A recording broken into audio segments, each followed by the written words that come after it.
Good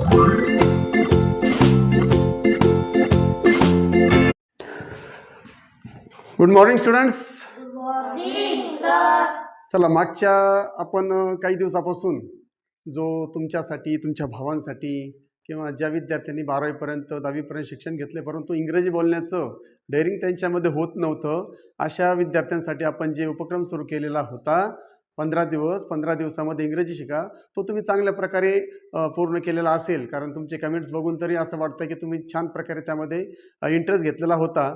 आज आपण त्यामध्येच जो शेवटचा आपला व्हिडिओ होता की प्रश्न तयार करता यायला पाहिजे आपल्याला, तर त्यामध्ये जर थोडं आणखी नॉलेज तुम्हाला असलं पाहिजे. प्रश्न तयार करताना दोन्ही प्रकारे प्रश्न जर आपल्याला विधान दिलं तर ते करता यावं, त्यासाठी आपण त्यामध्येच एक पुढचा भाग पार्ट 2 आज आपण घेत आहोत. इंग्रजीमध्ये प्रश्न तयार करणे पार्ट 2. तर त्यामध्ये आज आपण बघणार आहोत की मागच्या तासिकेमध्ये आपण काय अभ्यासलं. आपला जो डे 15 होता, 15वा दिवस होता, त्यामध्ये आपण काय अभ्यासलं. तर इंग्रजीमध्ये प्रश्न 2 प्रकारचे असतात, ते आपण अभ्यासलं.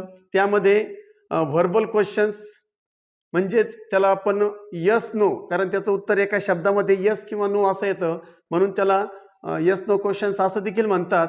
आणि दुसरं आहे WH क्वेश्चन्स, ज्याची सुरुवात WH शब्दाने होते, त्यांना म्हणतात WH क्वेश्चन. हे पण आपण शिकलेलो आहोत. त्यानंतर दोन्ही प्रकारची प्रश्न जी वाक्य असतात, क्वेश्चन सेंटेन्स जे असतात, ते कशा प्रकारे आपण तयार करायचं ते पण आपण शिकलेलो आहोत. त्यानंतर दोन्ही प्रकारचे प्रश्न तयार केल्यानंतर जर आपल्याला एखादं मराठी वाक्य दिलं तर त्या मराठी वाक्याचं आपल्याला इंग्रजी जो प्रश्न आहे किंवा प्रश्नार्थक वाक्य कसं बनवायचं ते सुद्धा आपण शिकलेलो आहोत. मग आता या तासिकेमध्ये आपण काय पाहणार आहोत. या तासिकेत प्रश्न तयार करण्याचे जे काही नियम आहेत, कोणते नियम असतात प्रश्न तयार करण्याचे, ते आपण पाहणार आहोत. त्यानंतर त्याचे फॉर्म्युले काय आहेत, व्हर्बल क्वेश्चनचा फॉर्म्युला काय आणि WH क्वेश्चनचा फॉर्म्युला काय, ते आपण पाहणार आहोत. त्यानंतर मराठी प्रश्नांचं रूपांतर इंग्रजीमध्ये करता यायला पाहिजे. जर आपल्याला एखादा मराठी प्रश्न दिला तर त्याच मराठी प्रश्नाला आपल्याला इंग्रजीमध्ये स्वतः करता यायला पाहिजे. म्हणून या ठिकाणी आजच्या तासिकेमध्ये आपण त्या सगळ्या गोष्टी पाहणार आहोत. पुढे आपण बघूया. पहिला जो आपला प्रकार आहे व्हर्बल क्वेश्चन, म्हणजेच काय, yes no questions. Verbal question तयार करताना जे काही नियम आहेत ते कोणते. मग व्हर्बल क्वेश्चन तयार करताना एव्ही, एक नवीन शब्द आलेला बघा या ठिकाणी, एव्ही दिसतोय सर्वांना, एव्ही.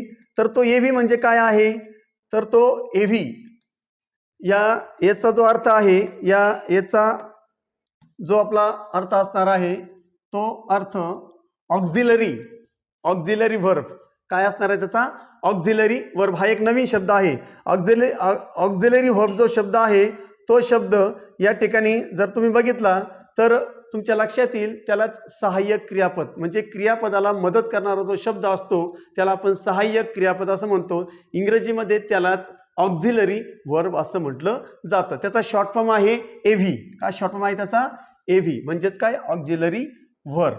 मग सगळ्यात सुरुवातीला आपल्याला जेव्हा आपण व्हर्बल क्वेश्चन तयार करणार आहोत तर सर्वात प्रथम आपल्याला ऑक्झिलरी जो व्हर्ब आहे, सहाय्यक जे क्रियापद आहे, तो ऑक्झिलरी व्हर्ब घ्यायचा आहे. मग हे जे शब्द असतात ज्यांना आपण सहाय्यक क्रियापद म्हणतो ते आपण बघितलेले आहेत. मग कोणकोणते आहेत, उदाहरणार्थ एम, त्याच्यानंतर इज, त्याच्यानंतर आर, हे सर्व प्रेझेंट टेन्स मधले ऑक्झिलरी व्हर्ब आहेत. त्यानंतर वॉज, त्यानंतर वर, हे दोन्ही पास्ट टेन्स मधली ऑक्झिलरी व्हर्ब आहेत, म्हणजे एव्ही आहेत.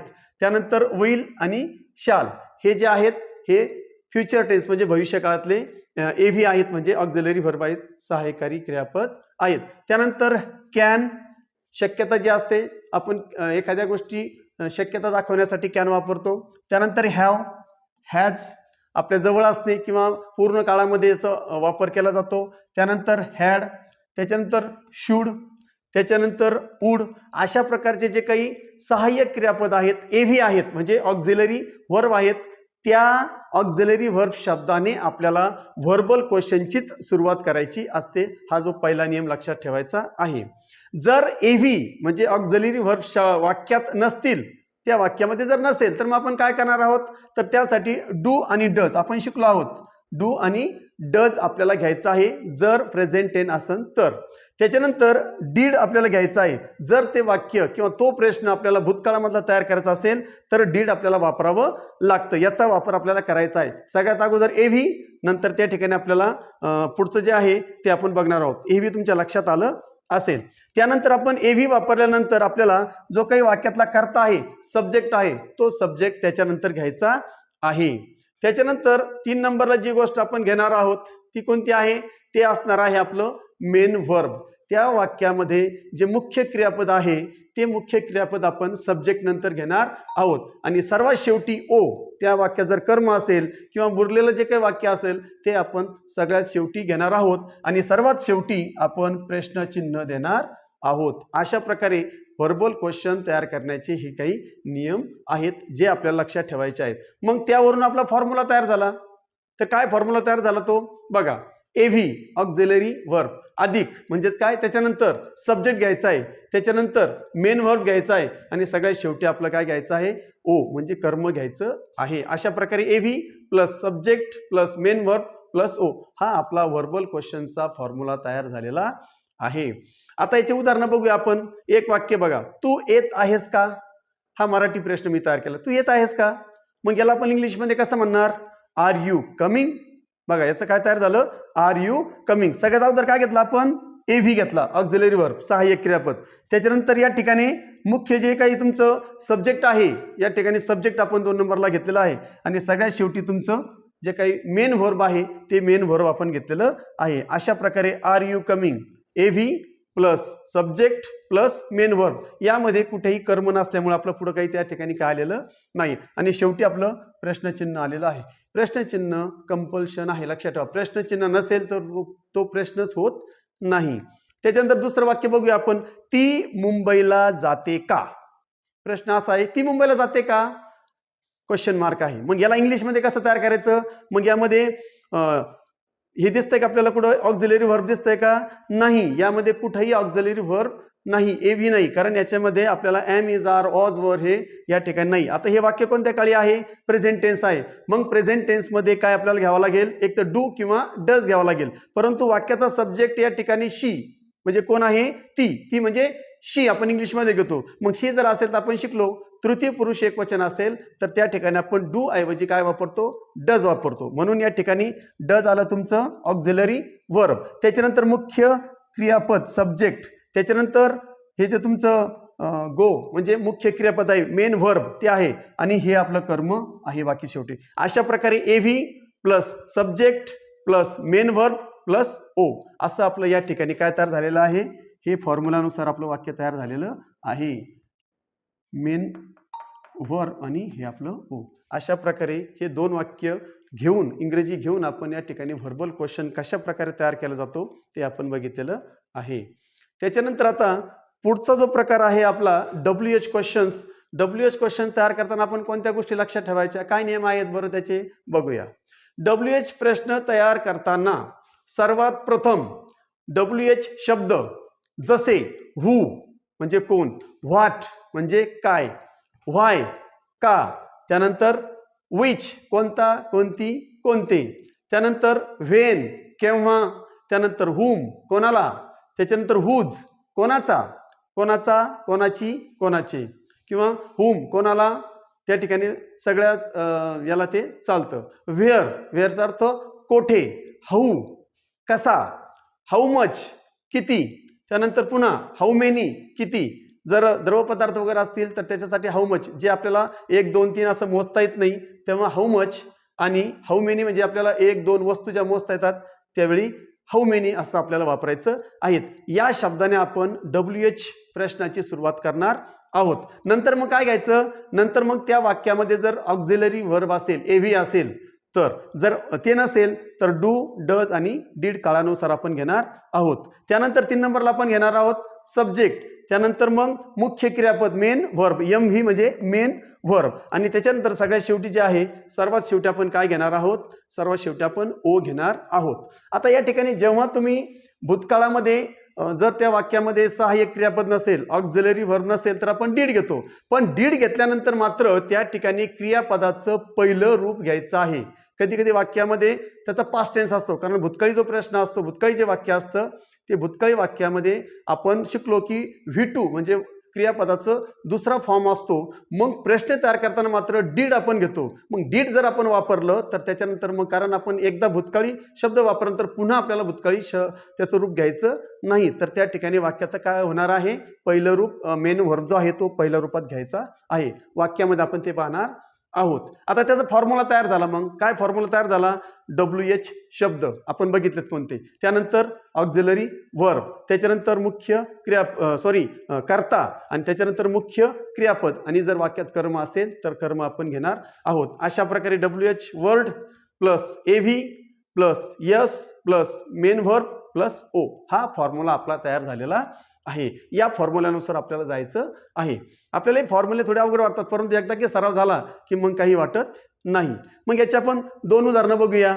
कोण येत आहे, मराठीमध्ये आपण कोण येत आहे असं जर म्हटलं तर या ठिकाणी कोण त्याच्यासाठी आपण वापरतो हू इज कमिंग. बघा WH शब्द, त्याच्यानंतर ऑक्झिलरी वर्ब आणि त्याच्यानंतर या ठिकाणी काय आहे, मुख्य क्रियापद. यामध्ये कुठेही कर्त्याचा उल्लेख झालेला नाही, कारण कर्ताच आपल्या शब्दात कोण येत आहे तर या ठिकाणी त्या कोणच्या जागेवर जो काही सब्जेक्ट आहे त्याचं उत्तर येणार आहे. अशा प्रकारे WH क्वेश्चन्स तयार होतो. दुसरे एक उदाहरण बघूया आपण.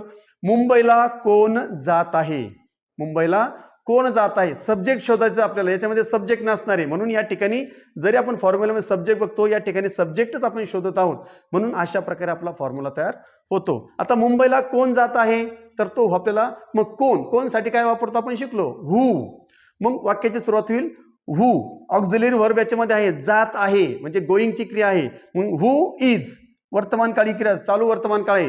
हू इज गोईंग टू मुंबई. अशा प्रकारे या ठिकाणी WH शब्द म्हणजे WH वर्ड, त्याच्यानंतर ऑक्झिलरी वर्ब, त्यानंतर आपण बघू शकतो या ठिकाणी सब्जेक्ट आपल्याला शोधायचं आहे, सब्जेक्ट नाहीये. मग सब्जेक्ट नंतर काय आपण मेन व्हर्ब जसाच्या तसा आणि त्याच्यानंतर शेवटचं आपलं O. अशा प्रकारे मराठी वाक्याचं इंग्रजी वाक्यात इंग्रजी WH क्वेश्चन्स तयार करताना ह्या नियमानुसार आपण घेऊ शकतो. आता आपल्याला पुढे आणखी काही उदाहरणं बघायची आहेत. बघा आणखी तिसरं उदाहरण, एक चौथं आणि पाचवं, 3 उदाहरणं आणखी आपण बघूया. कोण येत नाही. आता एक निगेटिव्ह सेंटेन्स आपण मुद्दाम घेतलेलं आहे. मगाशी आपण घेतलं कोण येत आहे, आता आपण घेतलं कोण येत नाही. निगेटिव्ह मराठी प्रश्न आहे, त्या नकारात्मक प्रश्नाचा आपल्याला इंग्लिशमध्ये करताना काय करावं लागेल बघूया. मग आपल्याला कोण शोधायचं आहे, कोण, त्याच्यासाठी घेतला आपण हू. त्याच्यानंतर कोण येत नाही म्हणजे या ठिकाणी चालू क्रिया आहे, ती अपूर्ण क्रिया आहे म्हणून या ठिकाणी is. Who is not coming, who is not, कोण येत नाही, who is not coming. WH शब्द, ऑक्झिलरी वर्ब, त्यानंतर नकार असल्यामुळे नॉट आणि त्याच्यानंतर मुख्य क्रियापद, कारण याच्यामध्ये सब्जेक्ट नाही. त्याच्यानंतर तुझे नाव काय आहे, आपल्याला कायचं उत्तर शोधायचं आहे. मग काय हा आपला प्रश्नातला मुख्य शब्द आहे, WH शब्द आहे. मग काय साठी आपण घेतो व्हॉट. मग या ठिकाणी आपण व्हॉट सुरुवातीला घेतलेलं आहे. What is your name. बघा व्हॉट इज युअर नेम हे WH शब्द, ऑक्झिलरी वर्ब, त्याच्यानंतर सब्जेक्ट आणि या ठिकाणी O. आपण या ठिकाणी काय घेणार आहोत, अशा प्रकारे व्हॉट इज युअर नेम त्या फॉर्म्युलानुसार या ठिकाणी आपलं तयार झालेलं आहे. कारण यामध्ये मेन व्हर्ब जे आहे ते मेन व्हर्ब नसल्यामुळे या ठिकाणी आपण ते घेतलेलं नाही. त्यानंतर शेवटचं वाक्य, ती काय करत आहे, चालू क्रिया आहे, ती काय करत आहे. तर या ठिकाणी जर बघितलं आपण व्हॉट डज शी डुईंग, या ठिकाणी WH क्वेश्चन जो आहे आपल्याला, व्हॉट डज शी डुईंग, ती काय करत आहे. WH क्वेश्चन बनवताना त्याला 2 प्रकारे सुद्धा आपल्याला बनवता येतं, ते आपण पुढच्या उदाहरणात पाहणार आहोत. बघा दोन्ही प्रकारचे प्रश्न तयार करणे. या ठिकाणी विधान घेतलेलं आहे. आपण पहिला विधान बघूया आपण. Ramesh is going to school every day. Ramesh दररोज शाळेत जात आहे, हे एक वाक्य आहे. Ramesh is going to school every day हे विधान आहे. या विधानाचा आपल्याला आता दोन्ही प्रकारे प्रश्न बनवायची आहेत. मग पहिलं बघूया आपण व्हर्बल क्वेश्चन बनवायचं आपल्याला. मग व्हर्बल क्वेश्चन बनवताना आपल्याला काय शिकलो आपण, ऑक्झिलरी वर्ब. मग याच्यामध्ये ऑक्झिलरी वर्ब कोणता आहे, इज आहे. तो इज आपण सुरुवातीला घेतला, पहिलं अक्षर असल्यामुळे capital. Is Ramesh going to school every day, प्रश्न चिन्ह. अशा प्रकारे या ठिकाणी आपलं हे व्हर्बल क्वेश्चन तयार झालेलं. बघा इज आपण सुरुवातीला घेतलंय, त्याच्यानंतर यामध्ये आपण बघितलं की कर्ता घ्यायचा आहे आपल्याला, कर्ता आपण घेतलेला आहे. नंतर मेन व्हर्ब आणि सगळ्यात शेवटी जे आपलं बाकीचं उरलेलं वाक्य जे आहे ते आपण घेतलेलं आहे. अशा प्रकारे हे WH क्वेश्चन आपला व्हर्बल क्वेश्चन तयार झालेला आहे. त्याच्यानंतर आपल्याला जर याच वाक्याचा आता आपल्याला काय करायचं आहे, WH क्वेश्चन तयार करायचा आहे. मग तो कसा करणार आपण, रमेश दररोज शाळेत जात आहे. मग याचा अर्थ पहिला वाक्य काय होईल की कोण दररोज शाळेत जात आहे. मग कोणसाठी आपण घेतो हू, म्हणून सुरुवातीला आपण घेतलेला आहे हू. हू हा आपला WH शब्द. ऑक्झिलरी जो शब्द आहे तो आपण या ठिकाणी घेतलेला आहे is. Who is going to school every day. अशा प्रकारे या ठिकाणी आपलं WH क्वेश्चन हा एक प्रकार तयार झाला. आता आपल्याला दुसरा पण प्रकार तयार करता येईल किंवा दुसरा प्रश्न तयार करता येईल.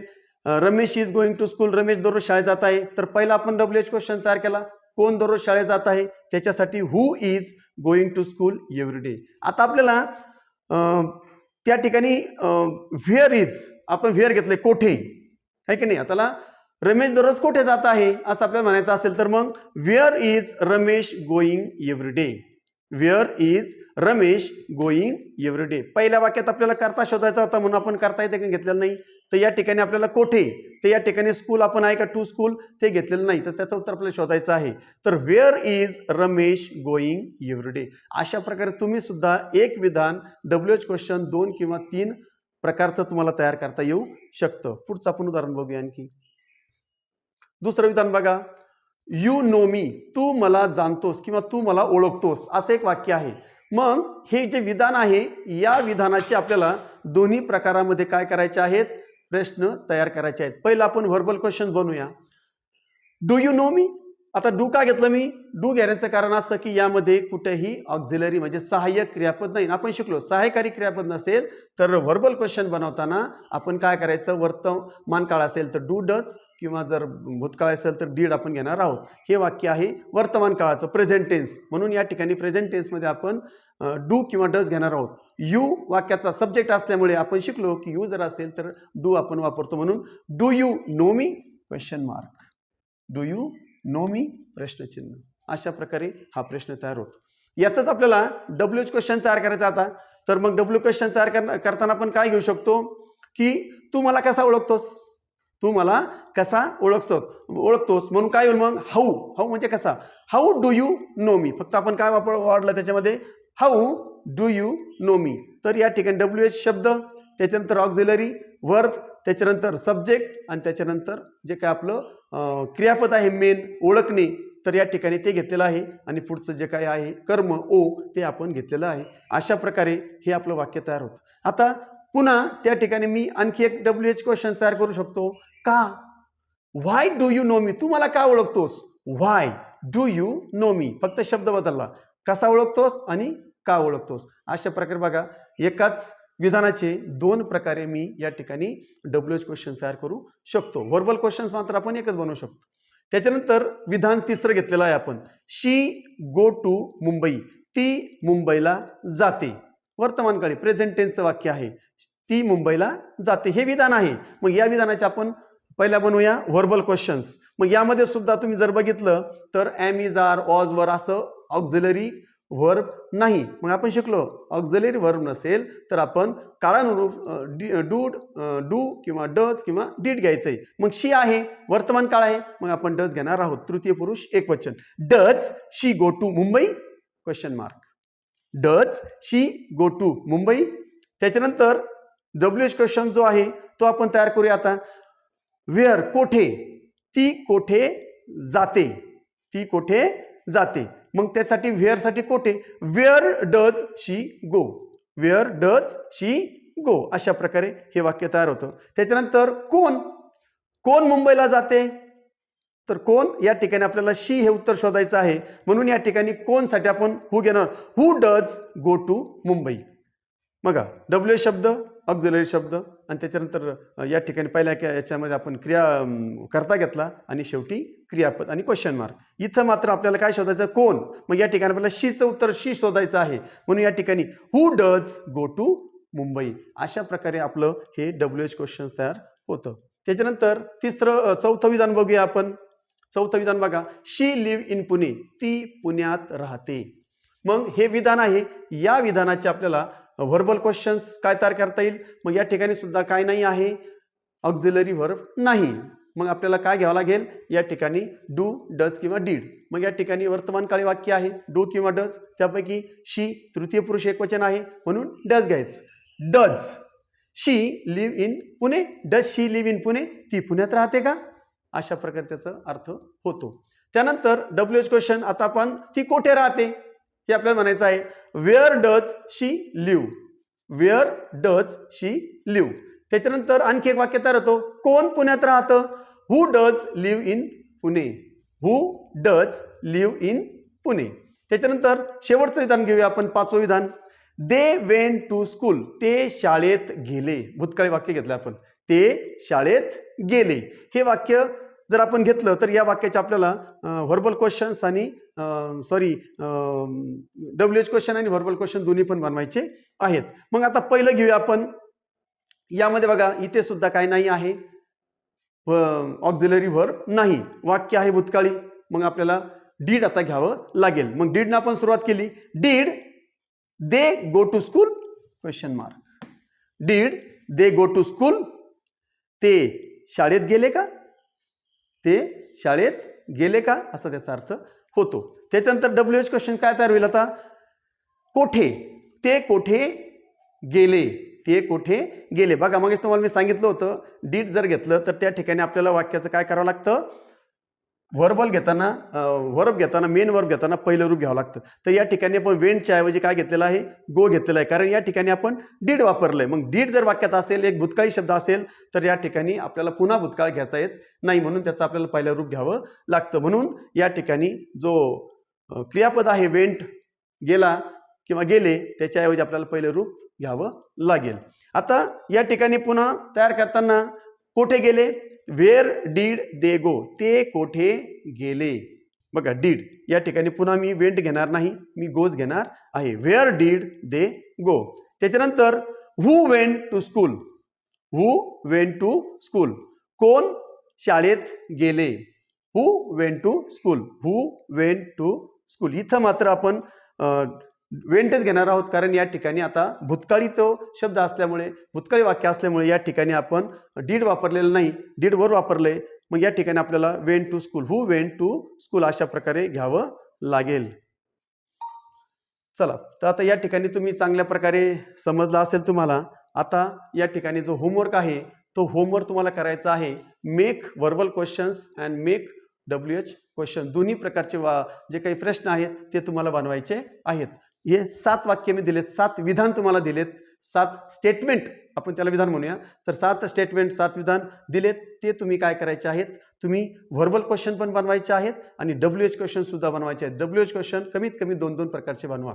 राधा क्रिकेट खेळत आहे, वर्तमानकाळी वाक्य. तिने अभ्यास केला, भूतकाळी वाक्य.